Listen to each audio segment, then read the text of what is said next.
Okay, my wife just walked in on me.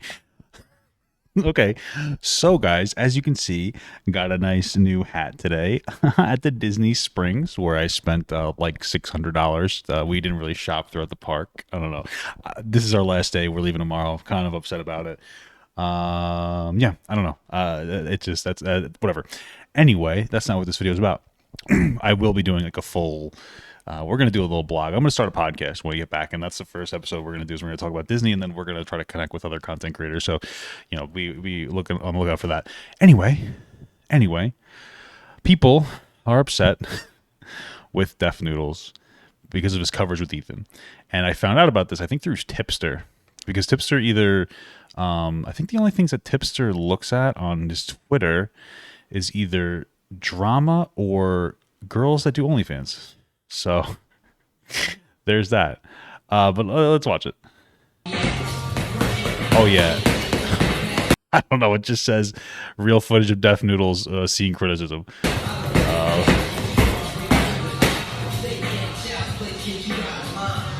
Incredible. I don't know. It just made me laugh. I just wanted to show you guys that. Anyway, yeah. Give me a second. You know what's terrible? If you see on my head right here, I got a cut on my head. You can't see it because I stood up and then I put my head into this. So incredible stuff. Anyway, yeah, people are upset with Deaf Noodles for not covering Ethan Klein the right way. I've seen things along the lines of he didn't cover the cancellation; he only covered the apology. Things along that nature. I'm assuming this is the correct video. I haven't watched any of it. Sorry. So we all know It's interesting though. He's lost some followers, which it happens. I know people will probably try to poopy on him for that, but it happens, man. He's lost a couple thousand, but that's the ebb and flow of the internet. But yeah, so basically, really quick take on Ethan's thing. Ethan got called out for like homophobic remarks. Like, listen, he was making some jokes about bottoms, right? And we can sit here and we can go really deep into and go, that's really problematic because it perpetuates this stereotype that gay men are more feminine, especially bottoms. So power bottoms are dominant bottoms, whatever. And we could go with like a whole thing, but the reality is like we don't really need to because like yeah, it's it's a joke. And like I don't think it's poorly intentioned. There's a difference between making a joke, be like, hey, that person's a power bottom, and be like, that person's a bottom. They like to get wee wee in them, versus like, oh my god, gay people are like a sin, right? It's okay. I don't think the joke was particularly problematic. I think though that the biggest issue, and I think what people are really bothered about, is Ethan's response to it. Right. So somebody came on. I forget the person's name. It might have been Adam. I don't remember the person's name. And Ethan disagreed with him, which is fine. He could have just said, like, I understand what you're saying, and I'm sorry that you feel offended. I don't mean anything negative by it. Because, I make similar jokes, right?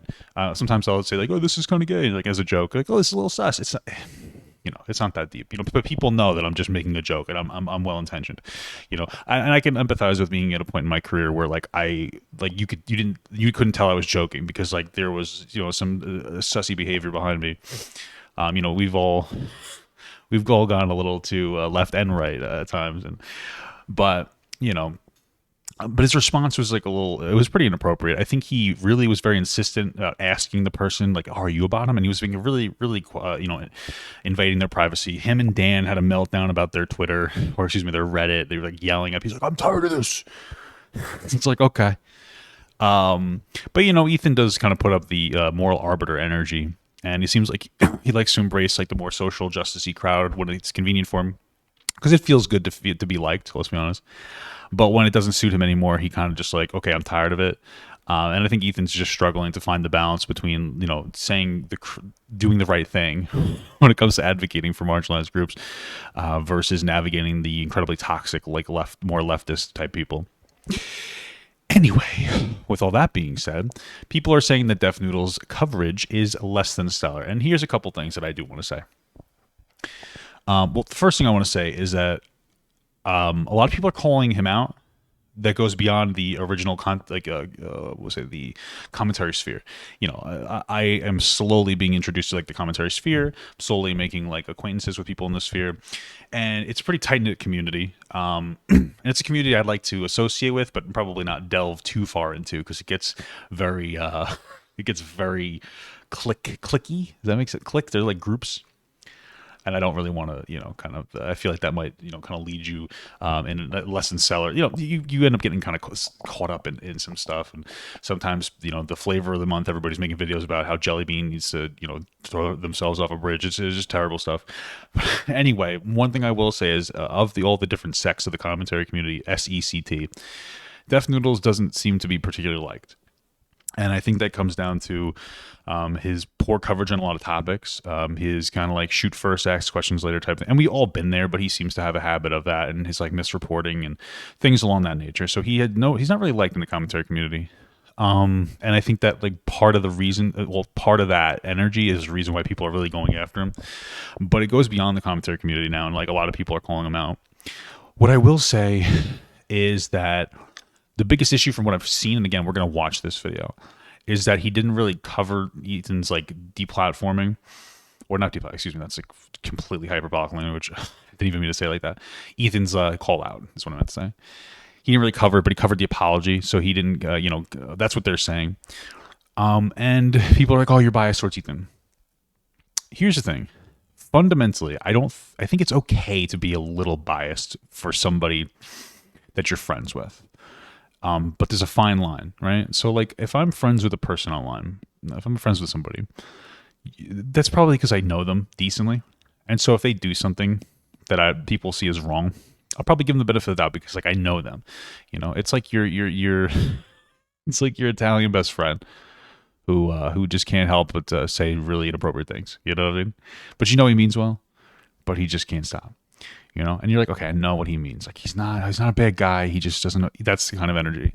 And so I think that's okay. I think that's an okay thing to do, to develop friendships. The problem, of course, is when you stay away from, I think you stay away from talking about something that's inappropriate in some capacity, because you're friends with them, right? If there's a difference between not being as intensely against them because you're their friend and you know them versus like not covering it at all. So I think that's where people are coming from. But let's get into this video. Let's see what's going on here. Welcome, folks. Just a reminder that I'm just going to watch the whole thing, I think. The podcast is out today. All the links will be in the pinned comment and the description down below. So make sure you check that out, and let's jump into it. Irrelevant news. Wow, incredible. It's very loud. Wow, it's going to blow my ears out. Holy moly. Oh, sorry, guys. It's a little suspicious. All right. Sorry, guys. I don't. Former President Trump, we're going to be seeing here sucking the soul out of a group of preschoolers. Recently said this. Windmills, because they're killing eagles.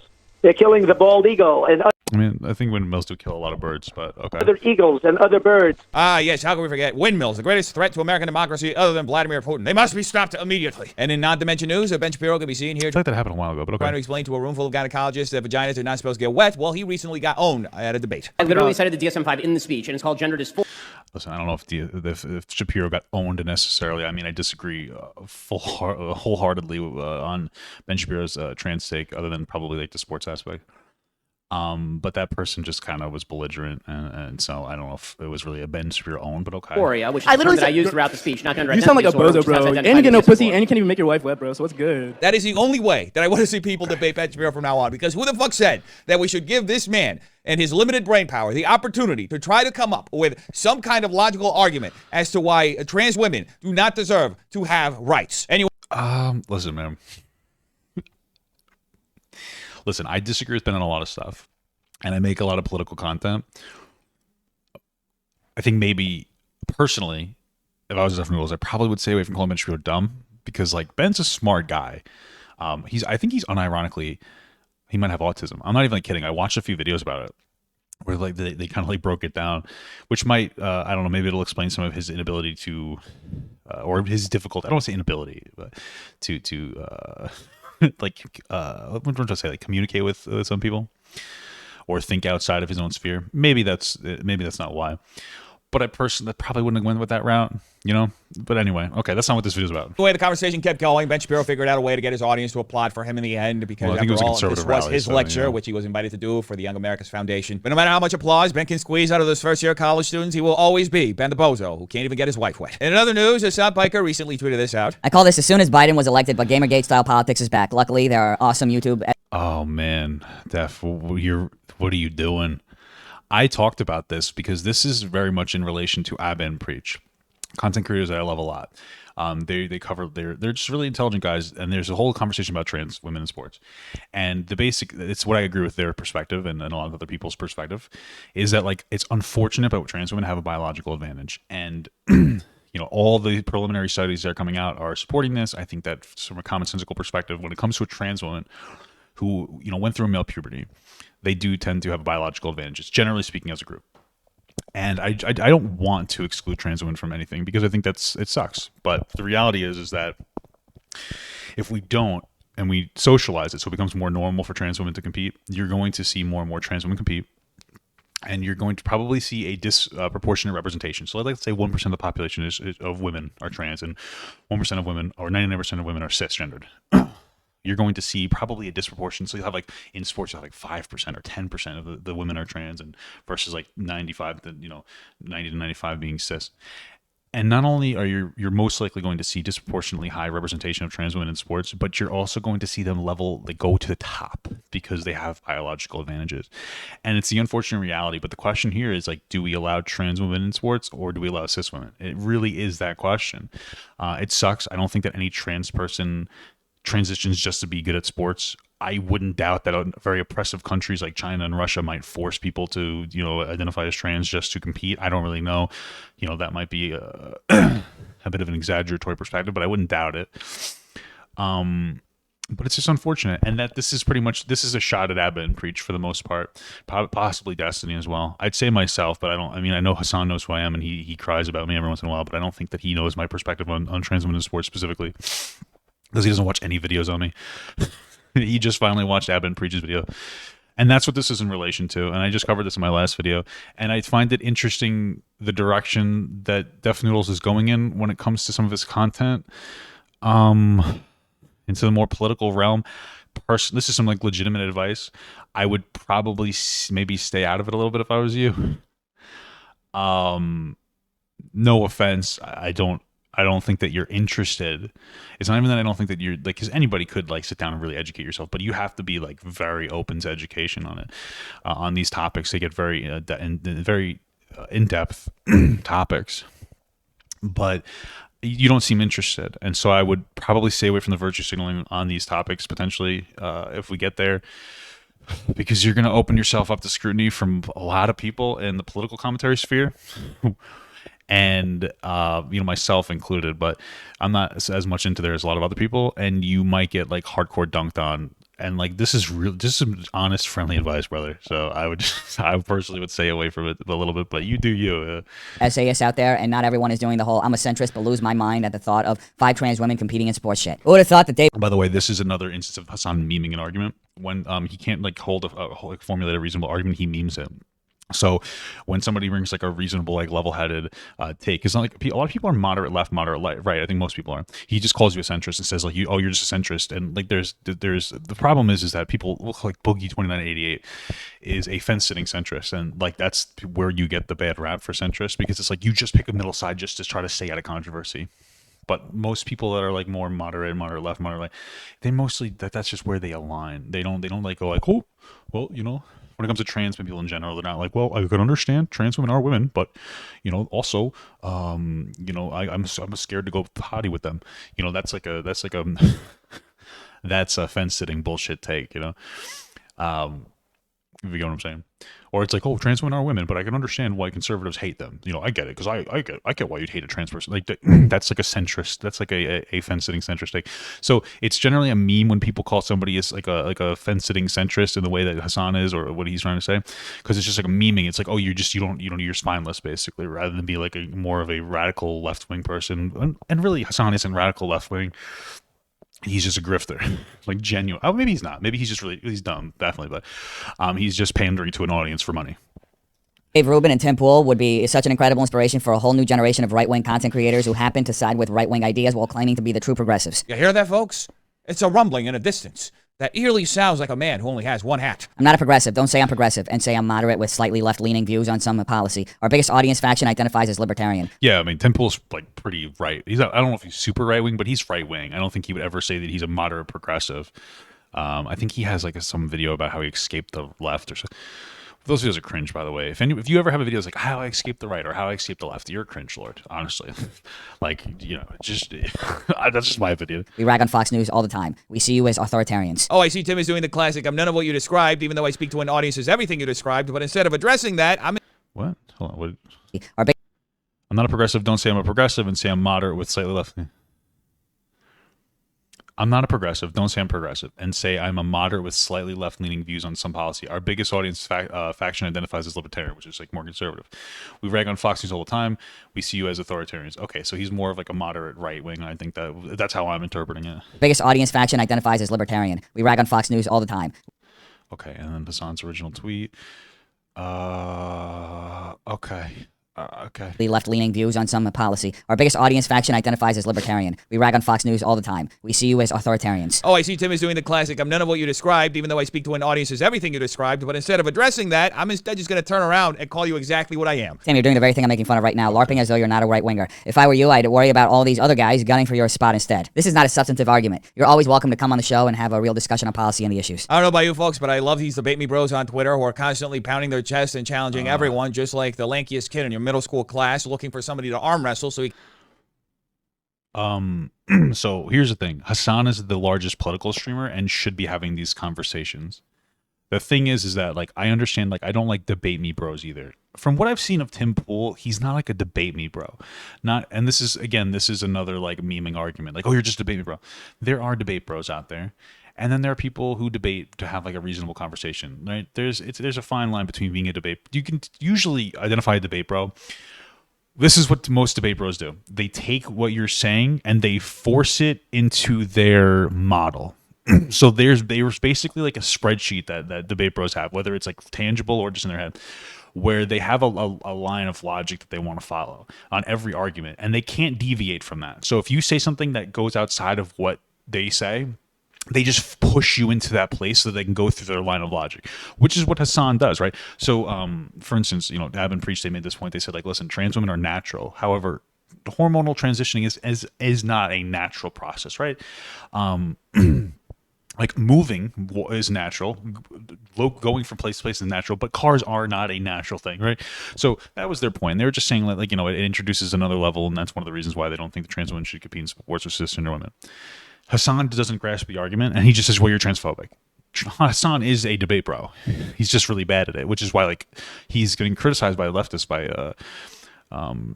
for his inability to, like, contest Christian Walker on trans rights.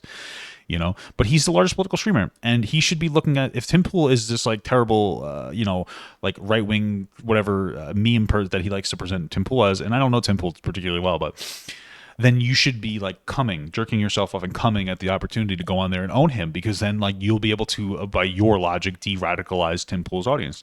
The thing is that despite the fact that Hasan is the biggest political streamer, he stays away from all conversation because he's not interested in actually spreading ideas. This is what usually you'll do a conversation, is you spread ideas and you try to invade not just the mind of the person that you're debating or having a conversation with, but also the people that follow them. And so, like, if you can make a reasonable point against that person, then you can pull some of their audience. That's what, like, de-radicalization is. That's where the hard fight is.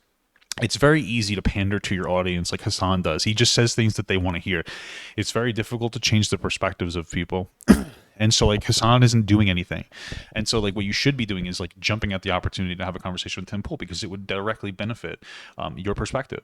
But he's not. And so it's kind of a self-own. If you're not good at conversations, you have conversations with people that agree with you, have them educate you. But then that would require him platforming other, like, leftist or progressive people ideologies, and he doesn't want to do that as well. He's a very selfish content creator that only really talks to other people that are at his size that he can benefit off of, and this is like one of the really big issues with Hasan. So he can desperately prove his masculinity. A debate to prove that you're a right wing is probably the dumbest, least productive thing on the planet. This video from Timma on Toast does a great job if you want to break it down. Why is there always an excuse from leftists not to come on IRL? Even with Joe Rogan, the left is scared to have real conversations. It's amazing, folks, that after getting ghosted like 5 times by Joe Rogan and eventually making it onto Joe's show, Tim Pool has been incapable of removing Joe's dick from his mouth in the last 4 years. Didn't Ethan like really beg to be on Joe Rogan's show at one point? Like, I'm just saying, like, I'd be great. I'd love to. Who wouldn't? But okay, all right. To be honest, I wouldn't travel to wherever you're at, but I'm always down to Zoom, as I've told you many times. I would, however, definitely travel to go on Rogan. It doesn't really make sense that he wouldn't travel to do it. I don't quite understand why. He has the resources. He has the money. They'd probably pay for it. There's no reason not to. He's not afraid of COVID. He's at fucking Coachella. So it's just like he doesn't want to do it. I know that, listen, maybe maybe he could do it on Zoom, and I understand that, but I also understand like that Tim has like a large platform, right? And that's his standard. I want to have a conversation with you in person, because who knows? Maybe Hasan will just run away, or maybe Hasan will just like scream, and maybe. So I can understand. Maybe Tim is just afraid to have a conversation with Hasan on Zoom for some reason. I don't know. Or maybe Tim knows that Hasan won't come there, so he keeps offering it as like a virtue signal kind of a deal, or as just like a performative, like I'll talk to you, but he won't really, because he knows Hasan won't take it. But I think that it's most likely that Hasan just doesn't want to have conversations because it doesn't benefit him. He doesn't benefit by going on Tim Pool. He looks worse, and Hasan is in his downfall period. People are really paying attention to him. His massive, horrible, harmful misinformation when it comes to Ukraine and Russia. So like that's a really big one that's been like really plaguing him, and this is his descension. So how dare Hasan? I want to travel across the country to go and just spend a couple of hours having a useless and circular debate with Tim Pool about his political philosophy. No offense, but Def Noodles. Listen, my experience, Def Noodles doesn't understand what words mean a lot of times. He doesn't know what the word like circular means. Def Noodles has circular conversations because he doesn't really come in with like a particular ideology. He doesn't come in with an idea to have a conversation with. He comes in and he just kind of shouts. So like I would stay out of it. Like, what are you doing? I don't know about you folks, but I would absolutely love wasting some precious days of my life on some random ass bullshit like that. Bro. I mean, again, like that's from his experience. He's never had a good conversation with anybody because he's incapable. And that's just to him. I just had a conversation with Petty Page. A lot of people dislike Petty Page. I actually like her a lot now. I respect her a lot. We had like a really in-depth conversation. We talked a lot about like an array of issues. It started with talking about like Will Smith, and it went on talking about like, aspects of systemic racism, and conversations about how in her past, like her grandparents named her mother like a whiter name because, in like their home country, I think they're from Jamaica. I'm sorry if I forget. Like there's a lot of, the European or beauty standards or Western beauty standards are very like pervasive in there. I hope I'm using that word right. And so like there's this desperation to appear more white because like I believe England colonized there. I hope I'm getting the country right. So we had like really deep conversations. So like I've had really good conversations with pretty much every single person that's ever come on, except for Def Noodles and a incredible racist that was desperate that he to say that he wanted to say the N-word to black people. So it's the only two bad conversations I've ever had. So. It's you. I just want you to know that. Oh, it's so shallow. I can make every offer for a real sit down, and the only response is some bullshit about how you can't or won't. That came out twice, but you won't, and always have some lame excuse. Last time it was COVID. Well, now what's your excuse? I mean, not for nothing, but like I don't like Vosh, but like Vosh could probably sit down and educate Hasan on Hasan's own talking points so that he can go on Tim Pool. Like the information is available for Hasan to do that. Oh, folks, Tim is going in hard and deep. But not too deep. Okay. He's only about 2 inches. My excuse is that Zoom and Discord exist, and I stream 7 days a week from 11 a.m. to 7 p.m. If I'm going to take time away from that, it's going to be to have fun and not to travel to wherever you are to spend time with you in person. I have friends in Austin, and I think Joe Rogan is still cool. Yeah. So really quick, I want to point something out. So the best thing I can extrapolate from this is that Hasan doesn't want to go on Tim Pool because he took an exclusivity contract with Twitch, which is a subsidiary of Amazon, which he heavily criticizes. It makes no sense for him to take that, whatever. He can't go and do this without losing time. He has to do a certain amount of time, I think per month, might be per week, and he can't stream it. And so this gets into the really deep conversation about what was happening, like about how like he took this exclusivity contract, which it's a whole conversation to have, but it causes him to now do things like steal other people's content, just watch it on stream instead of actually reacting to it, barely giving them any credit. And now he can't leave his house to do like a stream that would massively, by his logic, or what his logic should be, would massively benefit like the more progressive socialist like ideology, because like he could convince people that they're more moderate or moderate right, or even far right. I don't really know exactly where Tim Pool stands, to come on his side. And so like there's, for his platform of being a large political streamer, he should want to do that. And so his only excuse is, well, I sold my soul to capitalism, so I can't do this. it is a lot of glaring issues that are arising because of of all these decisions that he's made. But you should really want to do this. The only reason he'll go on Joe Rogan is because Joe Rogan can help him. He doesn't think that Tim Pool can help him, like, expand his reach. It's the only reason why he won't do it. And it's very dishonest and it's very shitty because he doesn't care. He cares more about his platform than, like, what he's saying. That should be more important to the largest socialist political streamer. You should be more interested in spreading the ideology and convincing people to align with you rather than what you're doing now. You see what you're doing, Hasan? You're breaking Timmy's heart. How's he supposed to live with his one hat if he can't use it in front of you in person? The last time you said it was COVID. I actually think that your ideas can't stand up to scrutiny, so you need a shield, which is why you make excuses. Okay. Tim, I am fine with having a conversation with you. I am not fine with flying out to you and having it in person. Zoom is available since before the pandemic. You keep trying to be physically in my space. It's weird as hell. Maybe Tim's in love, and he just doesn't know how to express it. You know, I will say one thing that's weird. It's like he's showing a picture of Tim bald, which is fine. But, like, I find it really interesting that, listen, not for nothing, that you would criticize somebody, like body shame them, when you melt down the second somebody acknowledges that you're not funny. Like this, like, listen, the reality is you're not a comedian. You're not funny. There's some things that you do that might seem funny to some people, but you're not, like, funny, you know? And, like, you'll have a meltdown. You have to go to the hospital if somebody says that. But, like, then like, it's just one of those things where you shouldn't throw, what is the saying? You shouldn't throw stones at if you live in a glass house. Like, what are you doing? Like, if you can't take it, why are you dishing it out? Because, like, one thing, boom, your entire identity centralizes around you thinking you're a comedian. I don't think anybody, even your diehard fans, thinks that you're funny. They might, like, giggle at some of the silly things that you do. But, like, if we wanted to play this game, I think that Ethan making silly jokes about something being kind of gay, probably not as bad as, like, constantly body shaming. And I don't care. It's all jokes, right?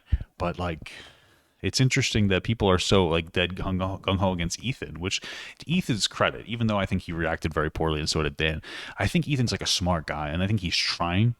And that's actually probably why people hold Ethan to a higher standard, because, like, he does try. I would give him that. I think people give him a little too much shit for that. I think he does try, but, you know, obviously, Death Noodles doesn't hold to the same standard.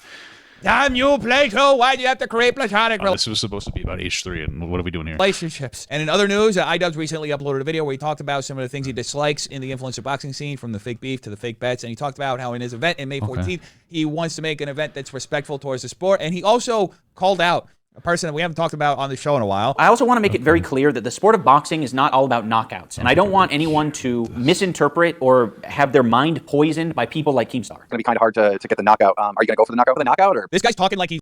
Okay, I don't... literally just learned what I see what he's... knockout is. And okay. I mean, that is what Death Noodles did with the shift in the goalpost. He didn't know what that meant. But we're in our conversation. Okay, this doesn't really matter.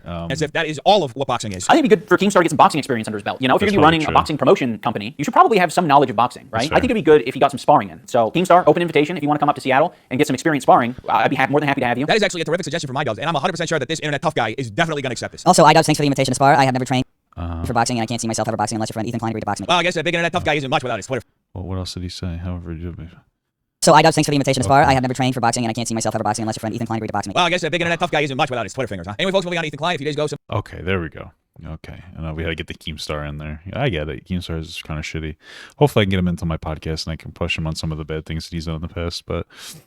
No. For boxing, and I can't see myself ever boxing unless your friend Ethan Klein agreed to box me. Well, I guess a big internet tough guy isn't much without his Twitter fingers, huh? Anyway, folks, moving on to Ethan Klein. A few days ago, some fans of the H3 podcast got upset with Ethan because of a phone call between Ethan and a fan of the podcast where they discussed being a bottom, and some people got upset with Ethan because of some of the questions that Ethan was asking. They also thought that Ethan was rude to the caller, and then later on in the podcast, Ethan and the crew realized that some people were commenting negatively about the situation on Reddit, and Ethan addressed some of the comments live. I think some people are very sensitive about these issues, which is fine, but I don't think you should subject yourself to experiencing mad all the time. Pain on a weekly basis. Like, you're suffering through this show. However, after the show, Ethan ended up apologizing on Twitter, but that didn't really resolve the situation because over the next couple of days, people continued to express their discontent. So at the beginning of the latest episode of the H3 podcast, Ethan apologized. I'm just listening to this whole thing. I can't believe this coverage is pretty bad.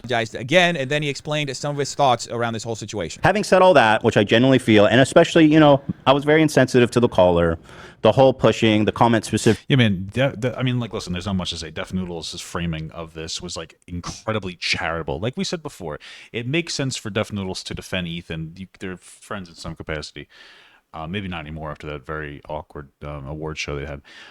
But so I can understand why he'd be like, yeah, this is what you would say if, like, hey, I'm friends with Ethan. This is what I would say. I'd say, like, hey, so Ethan, he got called out for like some inappropriate jokes that people said were homophobic. Me personally, I think that they're jokes. I understand where people are coming from, but I don't think it's like super deep. I think that he's being playful and fun. However, when he talked to the caller, he was kind of rude to them, and he was being too suggestive about like their sexuality when the person said, please don't. That's like an incredibly charitable thing. It's still calling Ethan out. But Def Noodle's entire framing was like, people said that he was being rude. People thought that he was. And it's like, okay, it's a little ironic that you, that you just shit on Tim Pool for being like a fence-sitting centrist. But like, what are you doing right now? You're not picking a side. And the reason that Def Noodles isn't picking a side on this is because he knows that like people are upset. People that he tends to pander to with some of the things he says, they're upset. So if he agreed with Ethan, he would be upsetting them and cannibalizing his own audience. So his take is to fence sit and be a coward. And people people respond to this stuff. Here's the thing. I mentioned before he lost some followers. Who cares? I've lost followers before too. But like, I don't say things to upset people. Wow, everything just went out. Holy moly. Okay, well, I'm dark right now. Okay, we're still gonna do this. The power. What happened? Okay. Okay. Well, why don't you turn off? Is the power in the whole place out? Yeah. Ooh. Anyway, I'm gonna get back to my thing. Okay. Are you okay? Hey. Incredible hotel, guys. Can you use your phone to find my phone? Yeah. I have to just pee my pants.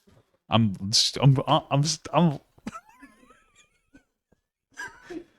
What was I saying? Oh, pay panders and he's fence sitting and Temple. You get my point. Let's just keep going on. Specifically, where I was like, I could tell what you are based on your voice, or whatever. Very, very gross and bad. Okay, that's like fair. I totally acknowledge that. People are also mad at Dan. That's fair because some of his comments, and this is what he had to say. I think I overreacted. I don't know. It was just a mood thing, and like you said, it really wasn't even about. Dan looks tired. That particular thing, but I mean, anybody that frequents our subreddit or goes into the comment section. Reddit's very toxic, and I do understand, especially in a podcast setting, of losing your shit. Listen, I had bad days too. I just don't put them up, and I'm not like a huge content creator like Ethan, so like, you know what I mean. So I understand where they're coming from. So like, yeah, I get that. That's fair. You hear the thunder? The YouTube knows what you're talking about, and it gets exhausting to just feel like you're. Sometimes you just have to not respond to those people. Every week, people are saying you're not good enough. People are be better. Yeah, so be better. Yeah, it's like I'm trying. Yeah, and I was trying to. I think that this is a really good example because I've said for a long time I'm trying to figure Ethan out. And it's because he seems like a little flip-floppy back and forth. But I think it's because Ethan's trying to care about everybody. I think that's it. I think Ethan tries to care about what everybody has to say. And I think it's really respectable and it's commendable.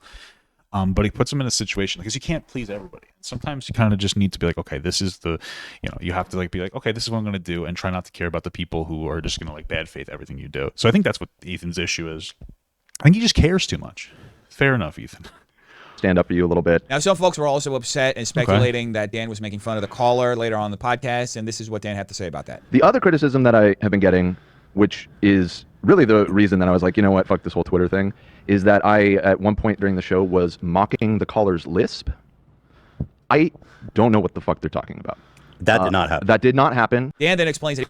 Okay. He wasn't mocking the Interesting that set him off. Okay. caller who appeared on the show 2 hours earlier. He was just doing a generic whiner type voice. Anyway, folks, now the whole podcast has basically apologized twice for this whole situation. First, Ethan's apology, then they did this more in-depth apology, which I recommend that you go and watch because it's interesting that like, here's the thing. Like, I think Ethan's apology was like fine, genuine. I think he like lost his shit because like it happens as a content creator. I get it because it's happened to me before too. But like, Def Noodle's perspective isn't like, because you look at me and be like, okay, I don't understand what Papa Guts. I understand what he's saying. Like, I know, like, you can understand my line of logic. Def is just saying he apologized because he likes Ethan. Like, there's no depth to this, and it's blatant because he didn't call Ethan out at all. I mean, yeah, this is his first time talking about the situation because he didn't want to really criticize Ethan, and then on top of that, like he just like he misrepresented it. He didn't even say Ethan did a bad thing. He said people were saying Ethan did a bad thing. Those are two very different things. He's fence sitting. He's doing the thing that he just shit on Tim Pool for. They go into a bunch of other things that are related to it. They respond directly to some tweets and comments that were made about the situation. But I think it's important to contextualize this whole situation because people seem to be upset about some. What does that word mean to you, Def Noodles? Because he said that a lot when he called me, like when we had the conversation and he was calling me like a fat bald incel or whatever. He's like, I was like, well, what's the difference between you saying those things about me versus Killick making jokes about that girl Gabriella B and being like really inappropriate? And he's like, because of context. And I was like, that doesn't mean anything. Or you could just say everything's a joke. Like, everything's a joke, and like things might be jokes. It doesn't mean that they're well-intentioned jokes. You understand? Hiding behind jokes is like shitty. Some things are jokes, and like, hey, it's not that serious. But like, also, if you just do a bad thing and then you're like, everything's a joke, which is Def Noodles kind of MO.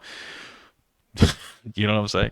Anyway, okay. Some off-color jokes that were made about being a bottom on a comedy podcast during a phone call between the host and a viewer, to the point where they've been literally trying to cancel the host and the crew and the podcast itself for the last 3.5 days. Meanwhile, people like Ben Shapiro, Candace Owens, Ben's company, The Daily Wire, Republican politicians are working in a concerted effort to label the LGBT community as pedophiles, as groomers, as predators, and to even go as far as to try to completely erase them from American society. Now, while people are justified to feel upset, I would like to just know what he means by that. It's like press a little bit, because I do know Ben Shapiro. Candace Owens is fucking insane.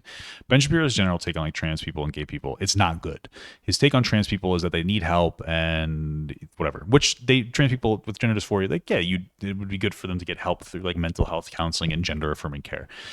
That helps them. I know people will be like, well, but the suicide rate stays the same. There's a myriad of reasons why. One, people don't act like there's a very small percentage of people actually get the gender affirming care to the extent that actually allows them to express themselves in society the way that they identify on the inside, which is a huge reason why the suicide rates they stay the same. It's because gender affirming care isn't like one surgery. It's like, let's say for trans women, it's a ton of stuff. There's a ton of stuff. It's like changing your voice box, restructuring of your face. There's hormones. There's a lot of stuff, and it's very expensive, hundreds of thousands of dollars. So like we don't even have the accurate thing. If you just measured people who were what you'd consider passable, I'm holding up air quotes. I don't know if you could see because it's area. It's probably not, right? So there's that. There's societal acceptance. There's also like, I forget what the effect is called, but like when people who are depressed, when they become less depressed because they start getting treatment, they tend to like still commit essentially at like higher rates because they're still depressed. It's not like an on-off switch, but they're less depressed, which means they have more energy, but they're still depressed and they're still suicidal. So there's a lot of different factors that goes into that. So Ben's wrong about the treatment for trans people. When it comes to gay people, Ben's perspective is like, yeah, it's okay if you have gay thoughts, but like just cope and marry a woman as a gay man, right? But I would just wish that you would say what you're talking about as a content creator. I don't think it's a good idea to just be like, Ben Shapiro's bad because that's what I heard. Like, yeah, figure it out and like go educate yourself on it. You know, I don't think that's too much to expect. Upset about jokes about being a bottom. I would hope that they also feel equally, perhaps even more upset and dedicate more energy towards fighting back. Now, a few days ago, I said that the slap was just an opiate for the masses. It was just a temporary distraction to make us all forget that absolutely nothing had changed. Well, I can tell you for a fact that things are getting worse because this is Florida Governor Ron DeSantis signing the Don't Say Gay bill. This is just the beginning of the pushback against gay rights. Now, don't get me wrong, we can spend all day discussing how— I haven't really educated myself on the Don't Say Gay bill. I don't understand quite. It seems to be that they don't want teachers to be able to like educate people on being gay because they're afraid that there's an LGBTQ conspiracy out there, whatever. It seems like an incredible overreaction. I don't necessarily care about the bill. That's why I haven't looked into it. It seems relatively harmless. It does seem like the first step potentially in more aggressive anti-LGBTQ laws, which is probably why people are fighting it so hard because it's like the slippery slope concept. So I understand it, but I haven't like really looked into it. How hurtful some jokes are, and hopefully we can spend just as much time and more energy preventing civil rights from being eroded in this country. Because hey, if you can't even say gay, then the bottom jokes aren't going to sound that bad. And now palate cleanse. I mean, this is so weird because like his whole so the defense was already bad enough by him not accurately representing what Ethan had said, but then it goes further into Def just doing like what is called a whataboutism. It's like when somebody does a bad thing and you're like, yeah, but what about this? It's like if I like push somebody down the stairs, you're like, yeah, but what about kids dying in Africa? That's what he pretty much just did. This was really bad. You would probably just should have not talked about Ethan, because this is as in defense of Ethan as you could possibly be, where all you had to say is like, yeah, you know what, he should have been a little nicer. As his friend, you could have been like, yeah, you know what, I know what Ethan means, I'm a buddy of his. He could have been nicer. That's all I needed to hear. And I was like, okay. But instead, it's like this whole fucking weird campaign that's justifying what Ethan did, even though Ethan apologized. Isn't that fucking incredible? Okay. Crazy. Okay, so this I was only gonna watch the Ethan part. I'm happy I watched the whole thing. This was an embarrassing episode for Duff. He really should probably, I don't know, like he really should stay in your own lane, buddy. The Ethan take was bad enough, but okay, great video, Duff. Can't wait to see your response, I guess. I'm a spooky ghost. Ooh. Thank you so much for watching, guys. And another special shout out to all my Patreon and Twitch subs. If you'd like to support this channel further than you already have by just watching the video alone, go down to the links below where you can sub on my Patreon, which will allow you to get your name on this beautiful black wall. Or you can go to the Twitch page and you can actually use a free Amazon Prime sub, if you have Amazon Prime, to subscribe. Thank you very much, guys. Take care.